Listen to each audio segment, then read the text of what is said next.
This is the exact effect we want. Look at that. GBD. GB and Super D. Yeah? Oh, it makes me so happy.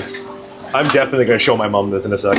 下午好啊 bitches！ 我们今天要在出餐前死一个经典上海菜式出来。We're gonna make a traditional Shanghainese street food / snack. Schnitzel! Which is weird because you would expect that to be Austrian. But as far as I was concerned, before the age of about 12, I thought it was just my mom's favorite snack. I was thinking about walking down Huaihai, which is a main road, as a kid with my mom. And she has a favorite little pork chop place that's 2 floors up from a deli. She used to eat there when she was a kid and it's still in business. And I wanted to recreate some of that flavor. Traditionally, it is made with pork tenderloin, but I'm going to use loin chops with bone and fat included because it's a much tastier cut. This is how my grandpa would do it, and this is how I'm going to do it. Now, Shanghainese schnitzel is different from Western European schnitzel in almost no details except for seasoning. Schnitzel would be served with lemon juice. In Shanghai, we serve it with 辣酱油. Don't try to ChatGPT translate that. It's not spicy soy sauce. It's Shanghainese Worcestershire sauce. Now, in my humble opinion, this version of schnitzel fixes everything I fucking hate about schnitzel. In the West, you generally take a big fuck off chunk of meat and then salt and pepper it to taste, and then wait for a long ass time. In Eastern cooking, we beat the crap out of our proteins and then force the flavor in. So here is my bone-in pork chop with the flat of the knife and then the back of the knife. So just take the back of your knife and persuade it until it's pre-chewed, essentially, is the effect that you want. It pre-breaks down a lot of the meat proteins inside and gives you an opportunity to thin out this piece of meat closest to the bone so it all cooks evenly. Chinese cookery involves a lot of violent persuasion. So in the same way that in the West you would use a piercer or maybe a tenderizing mallet, I mean, you're Shanghainese, like, which Shanghainese man is going to spend the money to buy one of those? No, because we are 小气. Yes, Shanghainese men are phenomenally cheap. And Not cheap, again. they're very, very cheap. Because you guys are cheap and you won't buy machines. 小气, that's not cheap. Translate 小气 for me. Small air. They're the kind of people who will buy a new kitchen knife, put it in the fucking cabinet, wait 30 years until it's old, and then use it. The only thing wrong with Shanghainese men is that Shanghainese women don't like them. See this fatty part? This is my mom's favorite one. So my grandpa, after he fries this, he'll put this on the side of the plate so my mom knows which one. My dad once told me this one is the best. Yeah, it's the best piece. It has the most fat and gristle in it. You know, Shanghainese dads, man, they love their daughters. I was, hanging out with my grandpa. He's older now. So he doesn't have the patience or, if I'm honest, like the strength to be making food like this anymore. So, I want to, because someone has to. Yeah. Because who's going to if I don't? So, Cantonese boys, have you ever heard of this dish? No. 没有听说过吗? Okay, and you?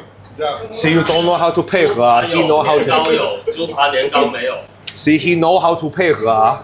You new to the job. Everybody has to pretend to be 傻白甜 or we don't have a program. 你们会怎么做这个菜？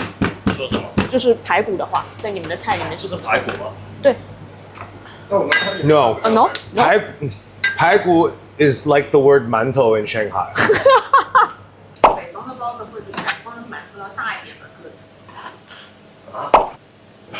北方的包子怎么样？ So hold on. When you say 馒头, what do you mean? You are Shanghainese.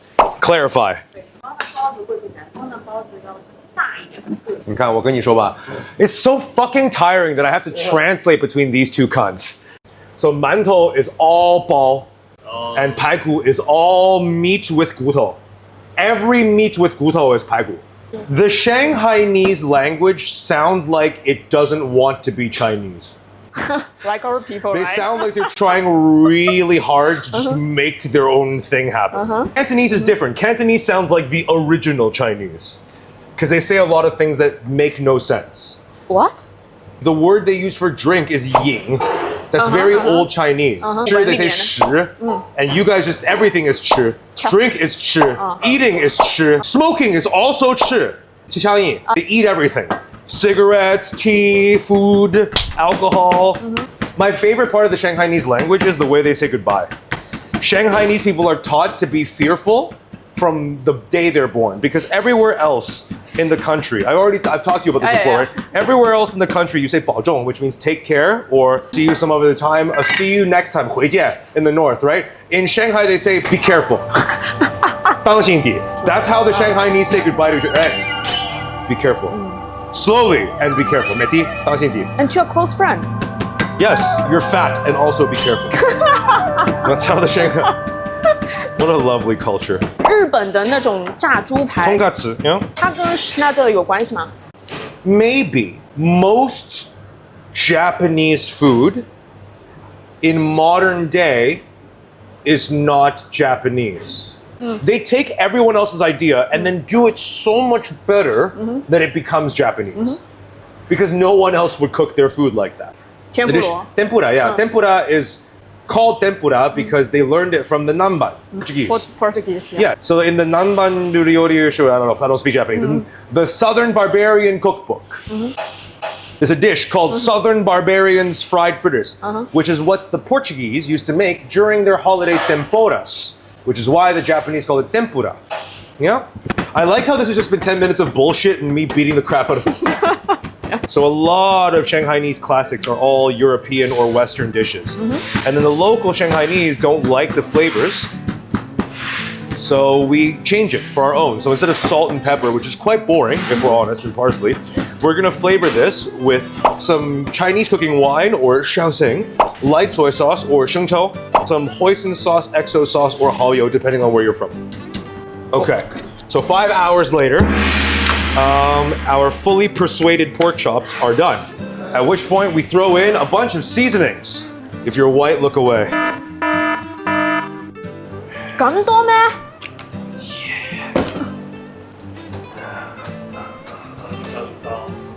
No, it's not hoisin sauce.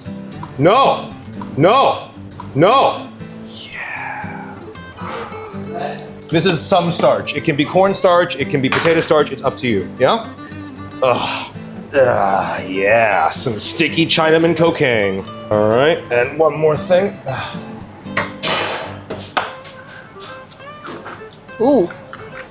So 2 eggs go in with your soy sauce and your cornstarch. And then you just start massaging and re-persuading the flavor to enter our pork chops, which is so much more efficient than waiting. 大概到什么时候你才知道可以停了呢？这个步骤。Until your son or your daughter or your wife or your sister starts bitching. Emaha. I'm not going to give you weights and measures. You're just going to have to visually trust the recipe. You can go a little bit OTT and it won't be inedible, unlike oversalted food. There you go. And we're going to let that hang out for a bit. Let that sit for about 15 minutes. And at this point, what is very traditional, but entirely optional, is the inclusion of white pepper. The Shanghainese are very good at sneaking white pepper into their food.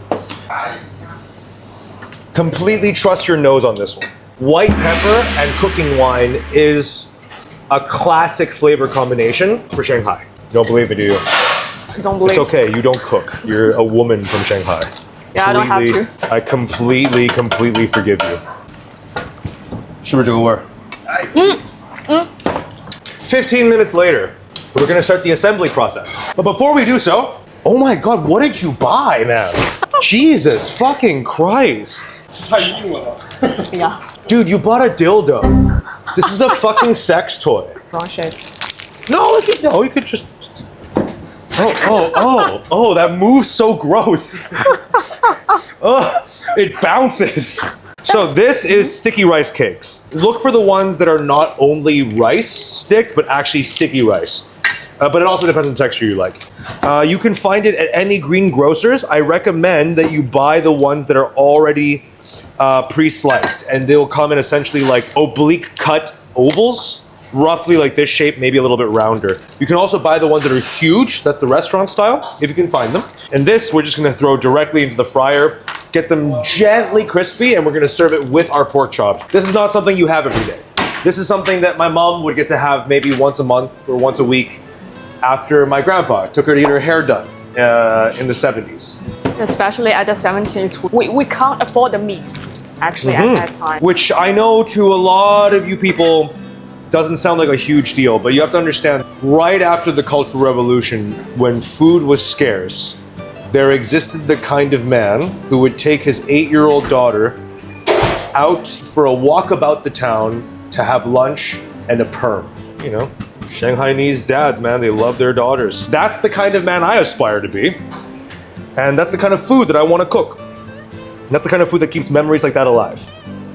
So, inside a tray goes your breadcrumbs. You can use traditional breadcrumbs if you want, but traditionally, you would use panko breadcrumbs. When you think about 面包糠, you think about panko. Panko 是英文吗? Pan is European for 面包, but in Japanese, it's also pan. For a while, they also couldn't eat rice, too expensive, so they just ate bread instead. Sokupan is essentially from that. Pan is a European word. Yeah, pane, pan. Yeah, but these are like Romance words for bread. All right, so this is also why I feel like this is a superior cooking method, is because if this was a Western recipe, you would be dragging your meat back and forth and crucifying it and tarring and feathering it between egg and flour and breadcrumb and egg and flour and breadcrumb. There you go. This you've saved essentially 2 steps. You're just seasoning your meat and dragging it directly through the breadcrumbs. 前段时间排骨年糕特别火，因为王家卫拍的那个《繁花》那个电视剧，然后让那家年糕店，然后在淮海路上那家啊，现在巨难吃，但是很多人排队去吃。It's bad. It's not that it's bad. It's just that people don't give a shit anymore. Yeah. Back then, this was a big deal. Now, who can't afford a pork chop? Okay, cool. Oh, Jesus. And here we go. Over to the fryer. So, I would recommend that you take a corner of your sticky rice cake, fry it up first. The pork chops will cook much faster than the rice cake. So drop your rice cakes first. Let them have a minute, 2 head start before you drop your pork. So after you see about that on your niangao, see how they're cracking? That's when you know to stop and do your pork chops. You want an oil temperature of about 360 to 75 Fahrenheit. Around 160 to 175. 在家是要用平底锅吗? Yeah, shallow fry. Shallow fry in a pan. Okay. You want maybe a centimeter of oil because you've already, pounded your meat quite thin, just enough oil to cover, then you can shallow fry. Kind of like how the American Southerners make fried chicken. Yep. We can start considering what we want our dipping sauce to be. Follow me. For a dipping sauce, you have some options. You can do a thickened cooked sauce, i.e. restaurant style, which is equal parts soy sauce, hoisin sauce, cooking wine, and water with cornstarch or potato starch. Or tapioca starch if you have it. 羊驼帮我忙呗，帮我把这煮沸的带给我，够呛就行。All right, this is the exact effect we want. Look at that. GBD, GB and super D. Yeah? Oh, it makes me so happy. I'm definitely gonna show my mom this in a sec. Never ever slice these thin. And always, always, always leave a big chunk of meat on the bone, because that's always everyone's favorite thing to do, is pick the bone up and chew on it. Now, if you're a traditionalist, such as myself, all you do is dip your pork chop in some sauce. With your little sticky rice cakes, while they're still crispy, you add a little bit of sauce. And it has to be this disgusting sticky texture. And then down into the center of the plate. The pork chop on the side. That jizzy brown sauce. In this exact texture. Just gently falling off. And your Worcestershire sauce on the side. And if you're me, an extra one. The last time I was there with my mom was about long time ago. And this was the exact order we had. I get a piece of pork chop with no niangao to myself, and she gets this, and whatever she can't finish, she gives to me. There we go. It's Shanghainese fish and chips. Yeah. I'm gonna show my mom. I'm gonna show my mom too. 所以这个是上海每家每户都会做的，就妈妈，上海妈妈。No. No. No. Shanghainese moms don't make anything. OK OK。 They take their kids out. Yeah?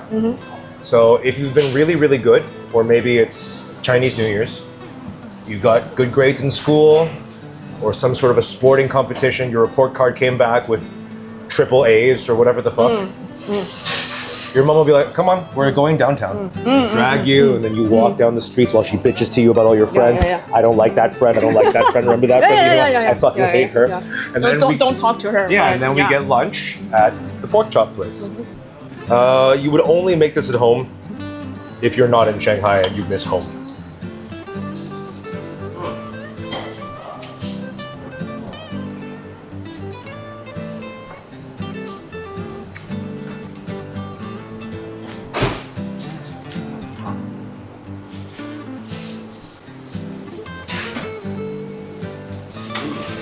是不是？是不是那个白胡椒很致命？对。没有那个白胡椒就不是那个味儿了，就需要嚼到差不多了，在这个尾段刚出来，那才是刚好的白胡椒量。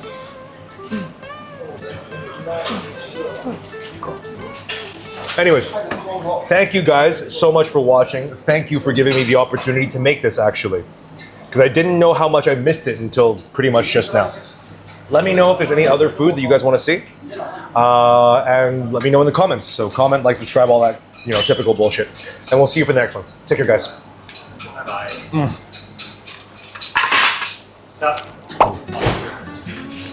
你是所有美食节目和书里边就是最经典的那种，吃到感动到哭，就是最经典的感动到哭。喜极而泣。